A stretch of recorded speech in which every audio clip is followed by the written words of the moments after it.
And good morning. How are you? Good. How's it going? Doing really well. So thanks for jumping on. I want to thank everybody else for jumping on right now too. So today we're talking about pricing listings. We're talking about how to price it correctly. So right now, Jeff, we know we're in a little bit of a shifting market. We know that for the last couple of years, year and a half, 2 years, maybe a little bit longer, we could price it at kind of whatever it would sell. If it was in the realm of possibility, it was going to get offers, multiple offers, potentially even over asking price. Even the houses in super poor condition, everything was selling. Would you agree with that? 100% agree. All you had to do is put it on the market and you would get an offer. Yeah, absolutely. So now we fast forward to the present day and some things, now there's still some houses in different price points and that are sitting or that are selling quickly. Other houses though are starting to sit a little bit longer. So what we want to dive into today is really pricing a home correctly, the importance of pricing a home correctly. And then in future sessions here next week or the following week, we're going to talk about price adjustments. So with pricing a home correctly, Jeff, you want to dive into kind of like what are the 4 things we focus on to be able to pull a price together to price it correctly? Yeah, absolutely. So there's going to be 3 specific models that we use, and then we do a manual calculation of the dollar per square footage by looking at every single comparable home that is sold that we want to manually pick out. So the 3 models that we use to first start out with is the first we go into Realist from the MLS. We'll pull the tax record. We'll look at what that real AVM, and we'll look at what the different assessment values, and that'll give us a good idea of what our first kind of estimate might be. So you're looking at the estimated value in the AVM within the Realist tax record and the report.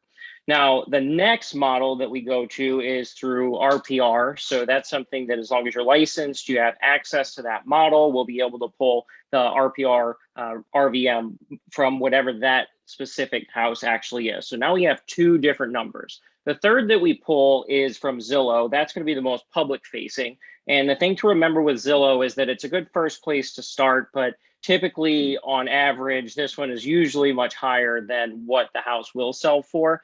But the challenge that we have to overcome is that because this is the most public facing model, we have to talk about it. Because if all we do is talk about the 2 models that we have access to behind the scenes as realtors and as licensed professionals, the sellers out there don't see those models. And so that's why we have to bring in Zillow to kind of average out those 3. And then the fourth, which is by far the most important, is manually calculating your dollar per square footage by going in and looking at the exact specific home comparables that we want to use. So we like to pull a really tight range on those comparable home sales. So we'll start within the first quarter-mile radius. We want to look at typically the last 365 days. And you want to find things that are specifically in their subdivision. Now, if you have a really small subdivision of only 10 or 20 houses, then you obviously have to go broader.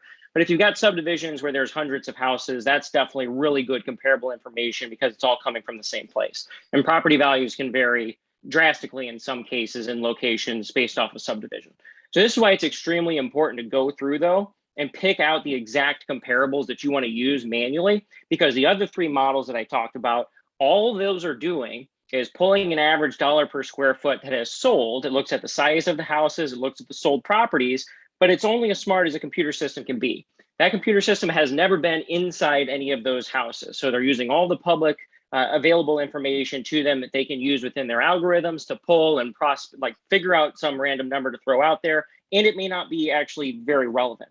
So you have to make sure when you're doing your dollar per square footage calculation that you're picking homes with the same exact style, for example. You can't compare a ranch to a 2-story and compare that square footage, because obviously your square footage is typically going to be more on a 2-story, but you can't say that that's going to be the same price that a 1-story ranch, main floor living, no steps, is going to sell for in the market. So that's why that step, that 4th model of actually picking specific comparables to use, is extremely important. And it can make or break, honestly, some of those models if you know that there are huge swings or outliers in some cases, and those numbers are throwing you off. So let me ask you this. So, okay, let's go back. Let's just real quick, just repeat. So RPR, Realtor Valuation Model, which is in Maris, or it's a system within Maris. You're pulling the Realist tax value price, the AVM, from the tax records in Realist from the MLS.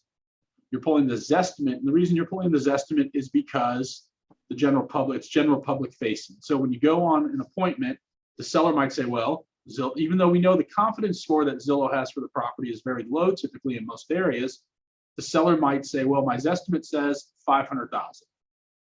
So we want to have that in our valuation model. And then you're saying the final and the most important is price per square foot. So I would, yeah, totally agree with that. So price per square foot, when comparing those homes, we want to pull like best practice would be pull homes from the specific neighborhood and not go outside of the neighborhood if possible, correct? Exactly. You want to find, so like take the city, for example. If you're in St. Louis City, block by block, property values are going to change. You Yeah. might have some properties that are selling for 200 or 300,000. You might have some that are selling for under 100,000. If those cluster of properties all fall into your quarter-mile radius, your dollar per square footage is so skewed, it's not even funny because you're not directly comparing properties either on that block, say they're rehabbed houses versus not rehabbed houses, and the level of condition that those properties are in. Does it need a full rehab? Is it halfway done? Is it all the way done? Now, when you come to the county, similar situations happen, but it's less drastic than what we see in the city. But it's the same concept because you can have $200,000 properties in one subdivision, you can have $350,000, $400,000 properties in the subdivision next to it. Now, to directly compare those two isn't fair based off of the age of the house, when it was built, the subdivision in general. So you have to know what your comparables are that you're picking. It's not as simple as like, okay, I'm going to put my address in, I'm going to draw my quarter-mile radius, and then voila, whatever shows up. If I'm looking for 3-bedroom homes, not all 3-bedroom homes are created equal. Yeah, agreed. How many comparables do you want in your MLS report? How many active, how many under contract, how many sold?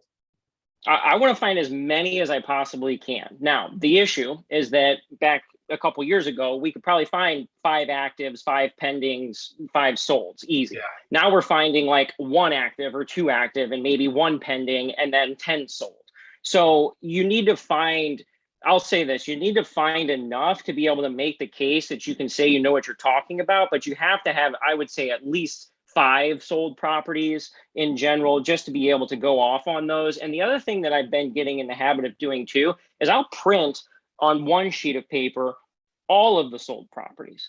Because if the neighbor says, well, what about my neighbor's house down the street that little do they know was a 2-bedroom and or a 2-story and their house is a ranch, that one sold for X price. Or worst case scenario, they're a 2-story and theirs is the neighbor's is a ranch and the neighbor's house sold for more. Then we can have that conversation, because if all you do is only print off like your super narrow scope of everything that's a match, and the person that you're on the appointment with brings up a house that you're not familiar with, it doesn't make you look very educated on the market. So that's the one thing I've learned and picked up on, is because I made that mistake many times, that I only bring properties that matched exactly what it was that was directly comparable to theirs. And then I'd get caught off guard because I wouldn't know exactly what house that they were talking about.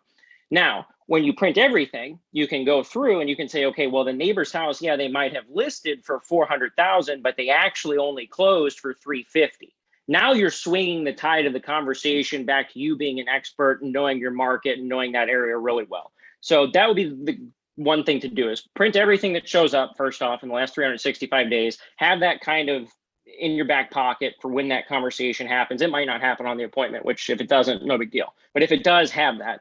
And then when you're prepared to present your information, I would definitely try to find like at least 5 good comparable properties. And if you can't find 5 and you have to stretch it a little bit, feel free to stretch it a little bit. Like there's nothing that says you have to have this certain amount of number of houses to match. However, you can't walk in there with one comparable property and say, this is what we're going to list your house for. That doesn't work either.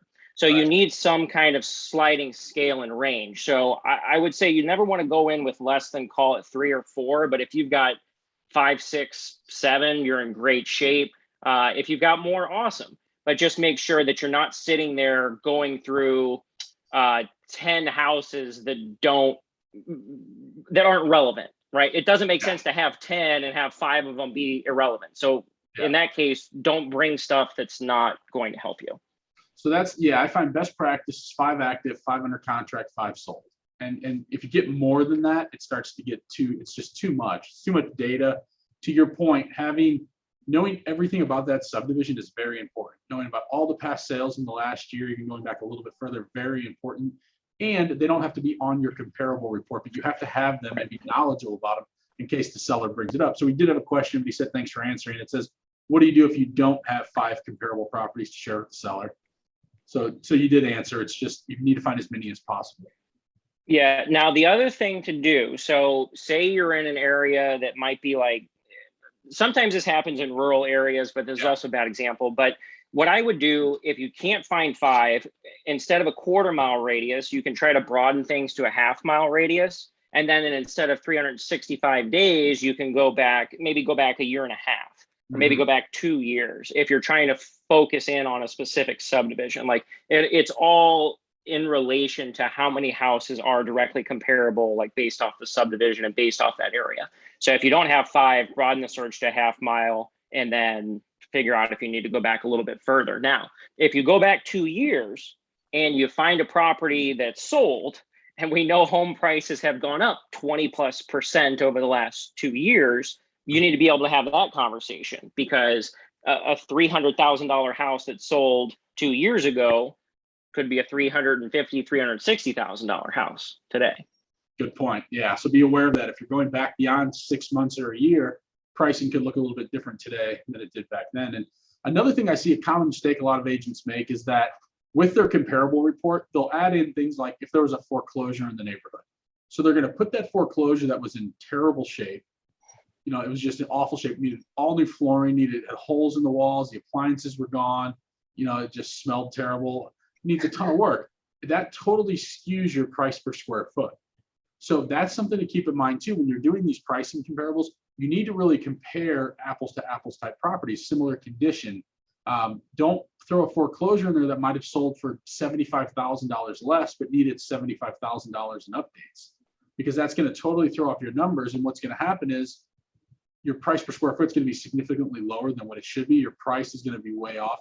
And that's when people get into that challenge too. When we do the average of the RPR, the AVM, the Zestimate, and the price per square foot, the price per square foot can be so far skewed from those other numbers because they threw that in. So talk about that for a minute, because what we do is we take those 4 numbers, basically add them all, divide them by 4, and that gives us an average of where the house in updated condition should be priced, correct? That's exactly right. And what I'll say, the most important thing in this case is don't be afraid to strike out your outliers. So if you have something that looks so totally left field, that's drastically different from everything else, you need to strike it, you need to get rid of it, because that'll make your data and everything that you're using for your calculations much more accurate, much more relevant.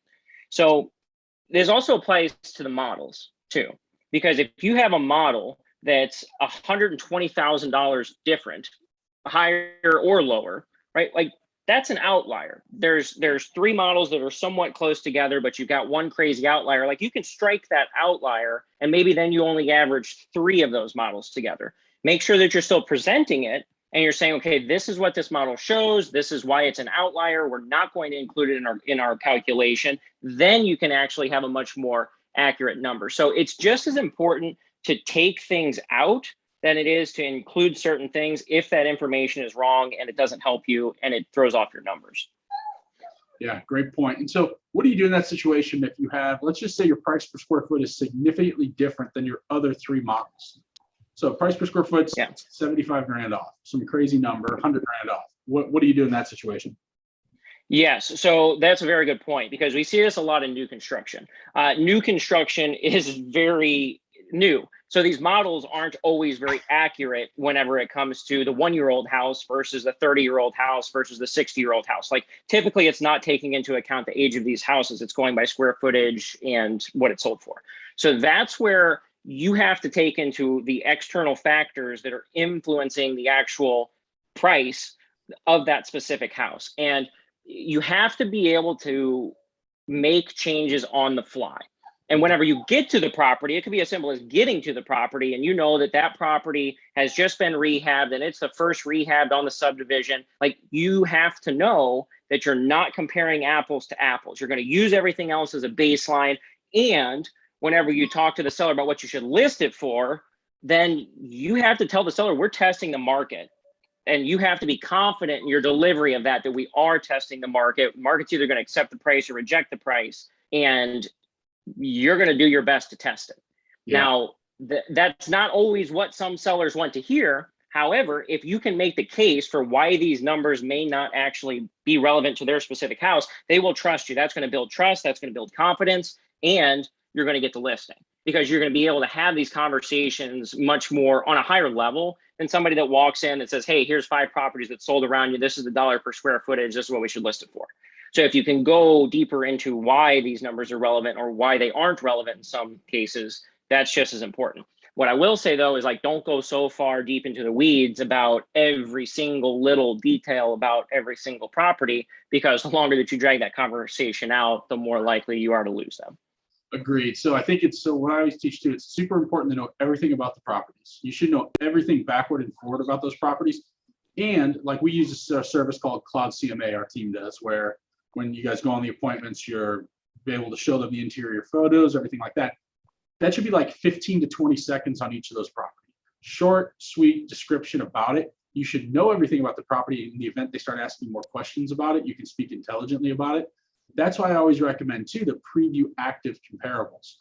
Because if that's an important thing, if you have active comparables and you go preview them and you know everything about those homes, when you're sitting in the kitchen table now, you can say, okay, I've been in this property.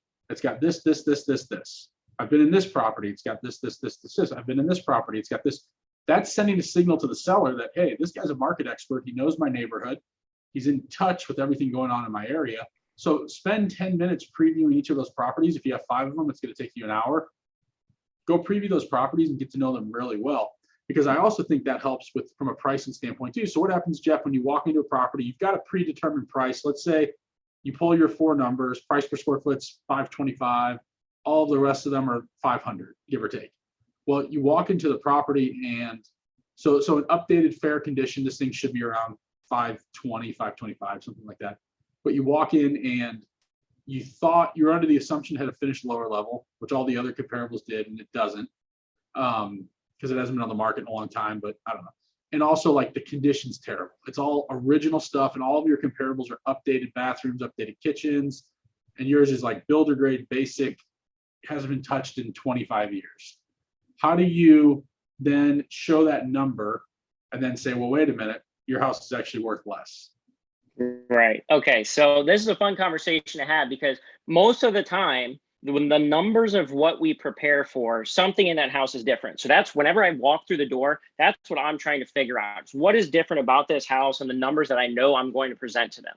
Because that's why you're there. You are there to look around, look at the condition, look at what is inside of the house that would help affect the sale. So to me, if I'm going in and I have an expectation that my numbers were, it's a $500,000 house, but it needs a lot of work, I am immediately going to start framing the conversation around what are the ages of all of the things in the house. You know, when's the last time that you had updated the kitchen? When's the last time that you updated the flooring? Or when was it installed? So that's something that's very effective. It's like, tell me about the last updates that you've made in the last 5 years. Oh, we haven't done anything. Okay, right? Like now you're, at least they're being honest. And so that's what I'm trying to find is whenever I'm walking through, I'm asking questions about the ages of things. You're definitely going to want to try to find information in that case about like the age of the furnace, the air conditioner, the water heater, the roof, because if they haven't done anything to this house, all of those things are dollar signs whenever we go putting this on the market. And you're going to use all that information and the answers that you're getting from the questions when you're walking around with them, when you're sitting down at the table and you're talking about the pricing. So after we walk around, they tell me, you know, nothing's been updated in the last 10 years. I say, okay, great, no worries at all. We're going to sit down. When we go through the pricing, I always am framing it, this is what the house would sell for in an updated condition going on to the market. And so everything that we've talked about that isn't updated, I haven't put a dollar value necessarily on those items yet, but I'm at least hinting and foreshadowing that what I'm about to talk about is the price of the house in an updated condition. And so we know that if they're not updated and they've admitted that they haven't updated anything in 10 years, it's a seamless transition as far as the conversation goes. Now, if it's, hey, here's these numbers, oh, by the way, your house is old because it's not updated and you're going to get less, that's a terrible way to have that conversation. So you need to build them up based off the condition of the house, based off the year and age of everything that's in there. And then you're going to have a totally separate conversation about this is what the house will sell for in its updated condition. What we have to do is test the market and allow for someone to come in and make these updates and make these changes so that the house would be worth X price that I'm presenting to them. Here's what a budget might look like in order to do that, whether it's 50,000 or whatever. And now you're looking at a $450,000 listing as opposed to a 500,000. That's what you have to figure out. And you have to do that on the fly if you haven't been able to do that over the phone at all. Like, say you don't know anything about the house and you're going in blind. The easiest way to figure some of those things out is to try to have that conversation. Tell me about the updates that you've made whenever you set the appointment. So now you can prep a little bit and you're not going in blind and know a little bit on what to expect. So you might tailor your comparables that way. But you have to immediately walk in and figure out, are my numbers relevant to this house, or do I need to make some adjustments on the fly? Most of the time you're going to have to make adjustments. So that's just something that you get used to doing. But that's the way that I do it, is, encourage them about the condition of their house. Now, if they say, well, my neighbor's houses are selling for 500,000, I want to sell my house for 500,000, then you're going to have a conversation about what updates are they going to make in the house. Like, are they going to redo the kitchen? Are they going to, do the finished basement, right? Like, then that becomes dollar signs to them, out of pocket, time, cost, and energy. And if they really want to do it, cool. Most people don't, though. And what we always say is that it's usually not worth making some of those updates, because we know what the market looks like right now. We don't necessarily know what the market, what the interest rate, what everything is going to look like 3 months, 6 months, 9 months from now, whatever their horizon is, if they want to make all these updates in the house.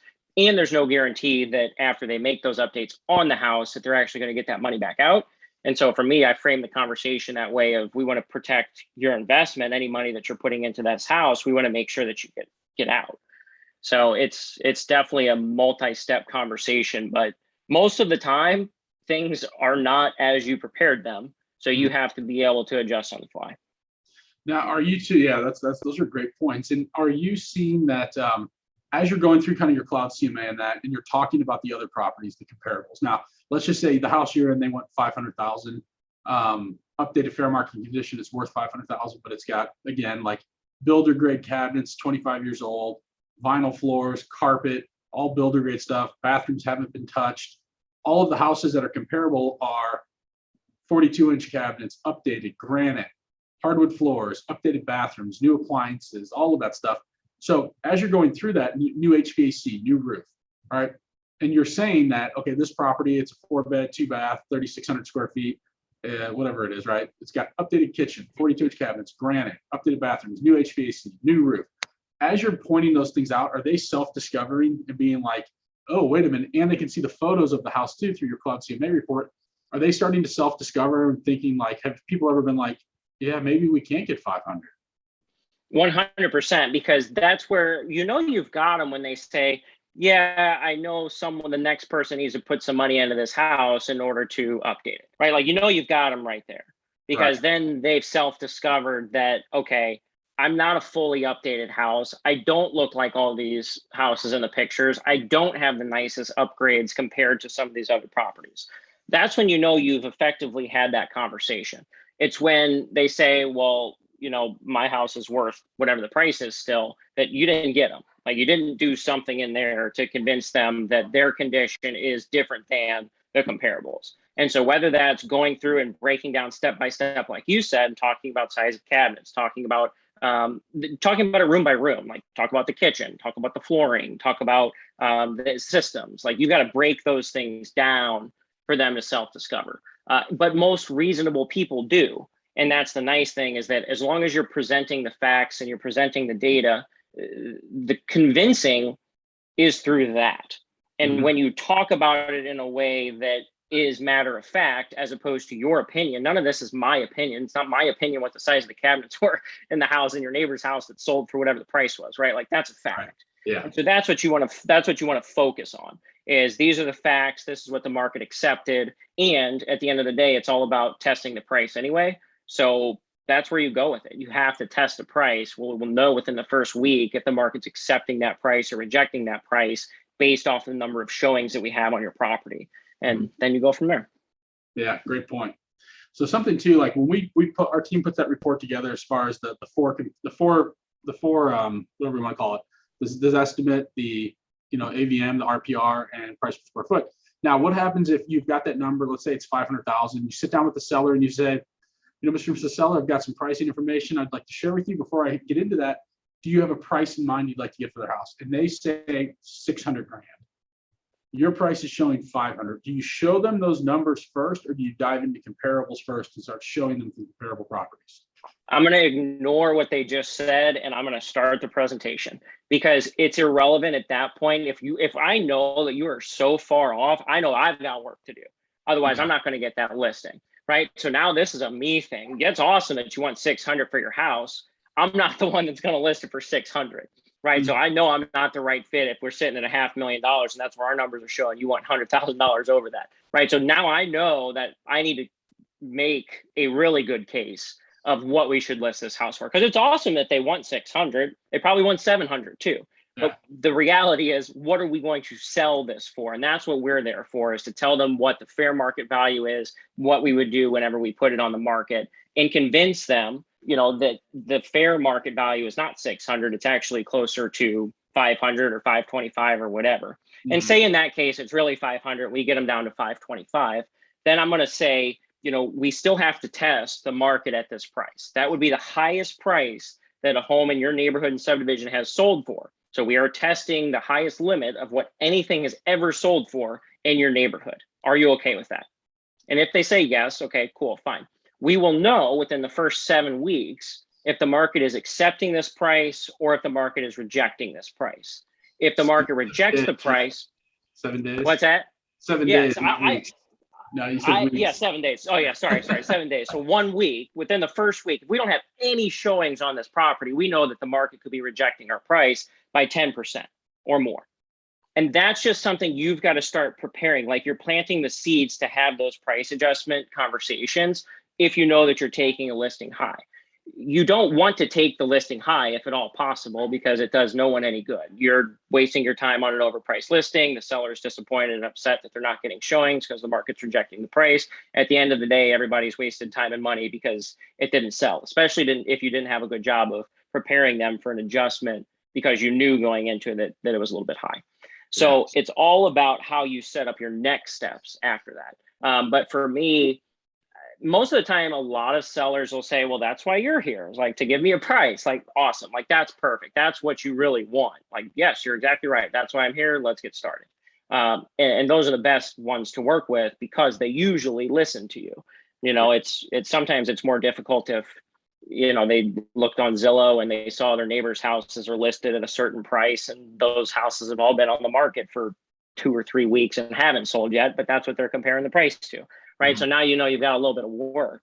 And sometimes that's all it is. It's that, hey, I saw my neighbor's house listed for 600 and I know they sold. Well, it actually sold for 550. Did you know that? Oh, no, I didn't know that. Right. Like, boom, now you've handled that. So yeah, it can't be things that are super simple. So that's why I don't put a ton of weight into what they want for the house in the very beginning, because you can want as much as you want. If it doesn't make sense, it doesn't make sense. And that's what we're there to talk about. Agreed. Yeah, I agree with that. And I think it's very important to always ask, because half the time they're going to give you a price, half the time they're not. When they do give you a price, ask them, say, that's great. Thank you for sharing that.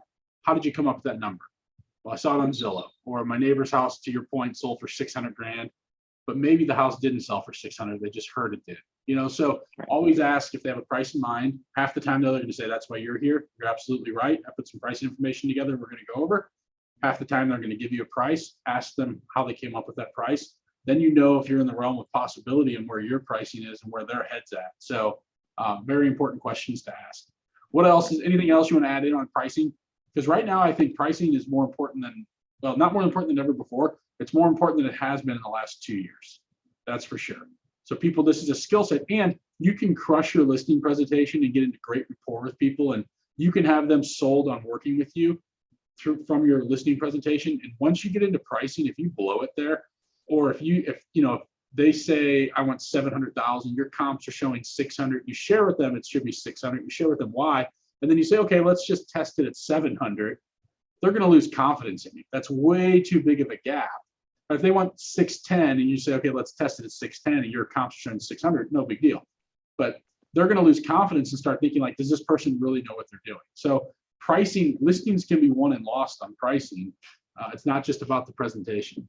So anything else you want to add in, or you kind of in your experience, things that have happened? Yeah, I would say so. A couple of things to add. The first is that if you can find really significant numbers to list a house price at, you should do that. So what I mean by that is that if you've got a $300,000 house, don't list it for 305. Like list it for 300. That's the statistically significant price. If you're at a $300,000 price point, a lot of times buyers are set up on $25,000 home search increments. So it could be like 300, 325, or 275. And if you're priced at 300, like when I go in to set buyers up on a home search, I'm setting them up on somebody that's looking from 250 to 300. So that house would show up in my home search. That means if you're at 305, you immediately cut out that buyer pool. The other thing too is that if you're at 299.9 and I set up somebody on a home search for 300,000 to 350,000, what did I just do? I just cut out that person, that listing from the home search of that buyer group. So you want to find really strong, significant numbers to list things at. And that's why I'm a big fan of going in at 300 or 275 or 325. I'm not a big fan of the whole 900 thing. I get it, but I'm not a big fan of it because that's not how I set up home searches. That's also not how lenders pre-approve buyers. So use the numbers to your advantage. You can literally double the amount of buyer pools that you list a house and get it in front of if you use a statistically significant number like that. The other thing that's more relevant and pressing now are how the interest rates come into the equation and affect the pricing and, most importantly, the affordability of a house. So we talk about a general rule of thumb is that if the interest rates go up 1 percentage point, that affects purchasing power by 10%.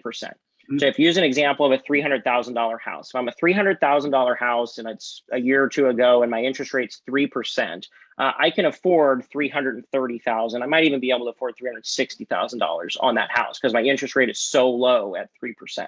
Now, if you look at the numbers there, $300,000 on the list price of the house, if my interest rate's at 3 percentage points, what does that do if my interest rate's at 4 percentage points? What does that do if my interest rate's at 5 percentage points? Now that $300,000 house at 3% could have sold for $360. That $300,000 house at 4% might sell for $330. That $300,000 house at 5% is $300, call it. And if it's $300 and a 6% interest rate, maybe it's a $270 house. Like that's a broad range based off of what the interest rates are and the affordability are of buyers. What are we using comparables at? We're using comparables at 3% interest rates. We're using comparables at 4% interest rates. We don't really have good comparables at 5% and 6% interest rates. So it doesn't make sense to use the highest overpriced house that was listed at 300, but it sold for 360, and those buyers had an interest rate at 3%. Like that doesn't make sense when everybody's interest rate is double that right now. Because that's a huge swing as far as affordability goes, and you're talking 10% or 20%.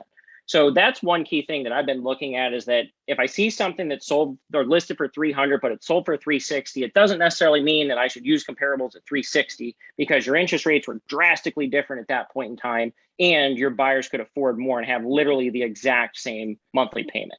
So that's one thing I'm dealing with on my end. I don't have a huge, really good answer to how to figure out those numbers easily, but it's something that you need to consider is that if you're using prices of homes that sold and it was $60,000 over a listing price, you can't tee your buyers and you can't tee your sellers up to say, okay, we're going to go get you 10 offers on the table and we're going to go get you $50,000 over because that's what your neighbor did last year. And that's something that you have to have really strong conversations on because now it's like we have 2 offers on the table and it's $5,000 over, and that's still a good offer. You need to accept it. We don't play the waiting game of, well, should we wait and try to get more offers on the table? Because most of the time, in my experience, the first offers on the table and the first showings that get in there, those are the most serious and those are the most motivated buyers. So when it comes to pricing the house, what those people are offering, chances are is what you're going to get. So that's something that we're dealing with like actively right now. That is definitely different than the last year or two. Yes, I think right now, too, more than ever, it's important to set the expectations with the sellers that we are in a little bit different market, depending on the price point. So I would definitely be looking at that and seeing that in the price point of the listing you're going on. What are the average days on market? What are the list to sale price ratios? Is the average, like if you're at $1 million home, the days on market might be 60. Who knows, right? So Not every Right. price point is a strong seller's market. So those are important things to look at. Like real estate's very local.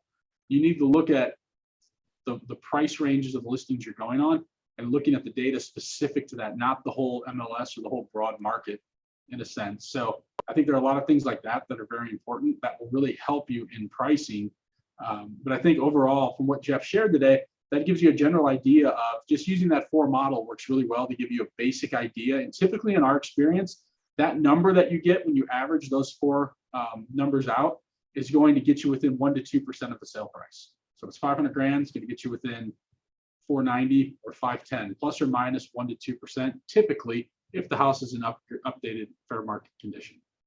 So I'd say the takeaways from this are knowing the numbers to pull, being able to compare apples to apples on your comparables, no more than 5 of each in each category, 5 active, 5 under contract, 5 sold. Know everything about those properties backward and forward. Know everything about the subdivision as well. Although it might be in the not be in the comparables that you're showing, you should still have a separate report for 2 stories, for story and a halves, for foreclosures, things like that, so that if the conversation does come up from the seller, you're going to be able to speak intelligently about it. Anything else to add in before we kind of wrap up, Jeff?